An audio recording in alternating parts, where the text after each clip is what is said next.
Chocolate खाने वाली बहू। मुंबई के एक शहर में एक फ्लैट में रह रहे एक फैमिली जिसकी एकलौती बेटी सिया। उसके माता का नाम था सीता और उसके पिता का नाम था रमेश। वह दोनों अपनी सिया बेटी की बहुत लाड उठाते क्योंकि वो एकलौती बेटी थी। उसकी हर ख्वाहिश मानी जाती। अब वो कॉलेज जाने लगी थी। उसके बहुत नए नए दोस्त बन गए थे और वो बहुत इंजॉय कर रही थी। फिर एक पंडित जी आते हैं उसके घर सिया का रिश्ता लेकर। वह पंडित जी बताते हैं कि ये लड़का बहुत अच्छा है, मैं सिया से इसका रिश्ता लाया हूँ। उसके पिता बोलते हैं कि मैं सिया से पूछ के आपको इस चीज़ का जवाब देता हूँ। पंडित जी बोलते हैं ठीक है, आप सिया बेटी से पूछ कर इसका जल्द से जल्द जवाब दे दीजिएगा। फिर जब सिया वापस कॉलेज से घर आती है तो उसके पिता उस बारे में सिया से पूछते हैं। सिया बोलती है अभी तो मैं कॉलेज में ही पढ़ रही हूँ, लेकिन उसके पिताजी बोलते हैं कॉलेज में तो तुम शादी के बाद भी पढ़ सकती हो, बार बार अच्छे रिश्ते नहीं आते। सिया कहती है चलिए माता पिता, आप जैसा अच्छा चाहे वैसे ही कर दीजिए, आप मेरे बारे में बुरा थोड़ी ना सोचेंगे। तो वो लोग सिया के रिश्ते के लिए तैयार हो जाते हैं। कुछ दिनों बाद सिया की शादी अर्जुन नाम के लड़के के साथ हो जाती है। अर्जुन घर का अच्छा लड़का होने के कारण उसे किसी भी चीज की कमी नहीं होती थी। अब सिया नए घर में बहुत खुशी खुशी रहा करती थी। अर्जुन के साथ सिया बहुत ही खुश थी। उसके घर में उसके साथ उसकी सास रहा करती थी। सास का नाम था निर्मला। निर्मला मन की बहुत ही अच्छी औरत थी, मगर उसे खाना बर्बाद करना बिल्कुल पसंद नहीं था। सिया को खाना बनाना थोड़ा बहुत आने के कारण सिया थोड़े बहुत खाने के व्यंजन बनाया करती थी। उसको वही व्यंजन बनाते देख एक दिन उसकी सास, बहू आज दूसरा पदार्थ बनाकर देखो ना, वही खाना खा खा के पक गए हैं, कुछ नया बनाओ ना। जी माँ जी, बनाती हूँ। ऐसा कहकर सिया नए पदार्थ कैसे बनाते हैं ये यूट्यूब पर देखकर बनाती है। उसके हाथ के पदार्थ को इतना स्वाद होता है कि उसने बनाए हुए पदार्थ सभी को पसंद आते हैं। अर्जुन सिया से, सिया, तुम्हारे हाथों में तो जादू है, कितनी अच्छी सब्जी बनाई है तुमने। हाँ बहू, सच में बहुत अच्छी सब्जी बनाई है तुमने। मांगो तुम्हें क्या चाहिए। हाँ सिया, क्या चाहिए तुम्हें। जी मुझे कुछ नहीं चाहिए। आपको मेरे हाथ का खाना पसंद आया, मुझे यही बहुत अच्छा लगा, बाकी मुझे कुछ नहीं चाहिए। बहू सच में मेरे भाग खुल गए हैं, जो मुझे तुम्हारे जैसी बहू मिली है।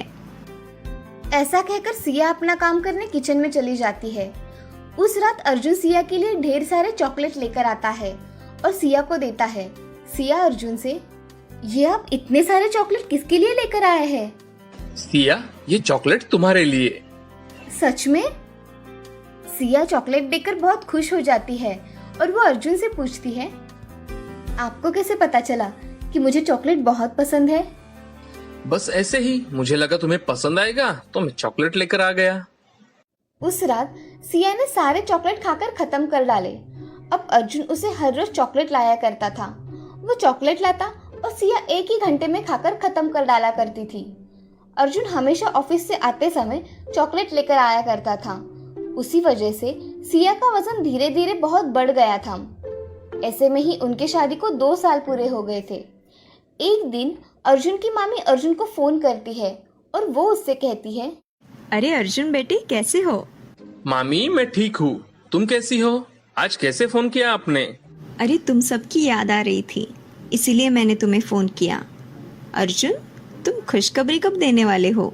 दे दूंगा ना मामी, इतनी भी क्या जल्दी है। सबकी तबीयत कैसी है? सबकी बहुत अच्छी तबीयत है मामी। अच्छा अर्जुन, मैं फोन रखती हूँ। माँ को बताना कि मामी का फोन आया था। जी मामी। ऐसा कहकर अर्जुन फोन रख देता है। अर्जुन के मन में भी अभी बच्चे की इच्छा उत्पन्न होती है। अर्जुन सिया से, सिया, मुझे लगता है हमें बच्चे के बारे में सोचना चाहिए, तुम्हारा क्या विचार है इस बारे में? जी मुझे भी अब लगता है कि हमें भी एक बच्चा होना चाहिए। सच? हाँ, अर्जुन और सिया बच्चे के लिए बहुत आस लगाकर बैठते हैं, मगर उन्हें 1 साल बाद भी बच्चा नहीं होता। बेटे, मुझे लगता है कि तुम दोनों अस्पताल में जाकर चेकअप करवा के आओ। ठीक है माँ, हम दोनों कल ही अस्पताल जाकर आते हैं। अगले दिन अर्जुन सिया के साथ अस्पताल में चला जाता है। अस्पताल में डॉक्टर सिया का चेकअप करती है। सिया के सारे रिपोर्ट नॉर्मल आते हैं। सिया और मिस्टर अर्जुन आप दोनों की रिपोर्ट नॉर्मल है, मगर सिया के मोटापे के कारण प्रेगनेंसी रह नहीं पा रही। सिया, आप अपना वजन थोड़ा कम कीजिए, फिर आपको जल्द ही प्रेगनेंसी कंसीव हो जाएगी। जी डॉक्टर। आप जैसे बताएंगी ना डॉक्टर, मैं वैसा ही करूंगी। सिया, तुम्हें फास्ट फूड खाना कम करना पड़ेगा और चॉकलेट खाती होगी तो तुम्हें ये सब चीजें खाना बंद करनी पड़ेगी। जी डॉक्टर। डॉक्टर सिया को दवाइयाँ लिख कर देती है। अर्जुन और सिया दवाइयाँ लेकर घर चले आते हैं। अब निर्मला घर आए हुए अर्जुन और सिया से पूछती है कि अरे अर्जुन, क्या कहा डॉक्टर ने? माँ, हमारे सारे रिपोर्ट नॉर्मल है, सिर्फ सिया के थोड़े से मोटापे के कारण थोड़ी दिक्कतें आ रही है। अरे बहू, थोड़ा वजन कम करो। अब तुम्हें खुद की खाने की आदतें बदलनी पड़ेगी। हाँ माँ जी, मैं अब चॉकलेट बिल्कुल नहीं खाऊंगी। हाँ सिया, इससे तुम्हारा वजन पहले जैसा ही हो जाएगा। जी। ऐसा कहकर सिया किचन में काम करने चली जाती है। अब वो खुद के खाने के लिए अलग से खाना बनाया करती थी। उसी दिन से सिया खुद के खाने पीने की आदतों में बदलाव लाती है और यही बदलाव उसका मोटापा दूर करने में उसकी सहायता करते हैं। अब कुछ दिनों बाद सिया पहले जैसे स्वस्थ और पतली हो जाती है। अब सिया ने चॉकलेट खाना छोड़ दिया था, जिसकी वजह से उसका वजन भी कंट्रोल में आ गया था। कुछ दिनों बाद सिया डॉक्टर के पास चली जाती है। तभी डॉक्टर उसे बताती है कि सिया, बधाई हो, आप प्रेग्नेंट हो। मैडम, मैं आज बहुत खुश हूँ। मैं अभी ये खुशखबरी माँ जी को बताती हूँ, वो बड़ी खुश हो जाएगी। सिया ने उसकी सास निर्मला को फोन लगाया। तभी सिया, माँ जी, आप दादी बनने वाली हो। क्या तुम सच कह रही हो सिया? हाँ माँ जी, मैं सच कह रही हूँ। मैं आज बहुत खुश हूँ सिया, तुम घर पर जल्दी आओ। जी माँ जी, मैं आती हूँ। ऐसा कहकर सिया फोन रख देती है। अब अस्पताल से सिया जल्दी घर चली जाती है। घर आकर उसकी सास उसका अच्छी तरह से स्वागत करती है और उसका मुंह मीठा करती है। अब सिया और अर्जुन बहुत खुश हो जाते हैं। अब उनके घर एक नया मेहमान आने वाला होता है और उसी के साथ सिया का जो चॉकलेट खाने की आदत पड़ गई थी वो भी छूट गई थी। अब वो हमेशा अच्छा खाना खाया करती थी और खुद का अच्छी तरह से ख्याल रखा करती थी।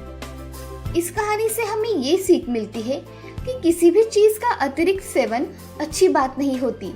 इसीलिए हमेशा अच्छी आदतें सीखनी चाहिए। अच्छी आदतों का फल हमेशा अच्छा ही होता है।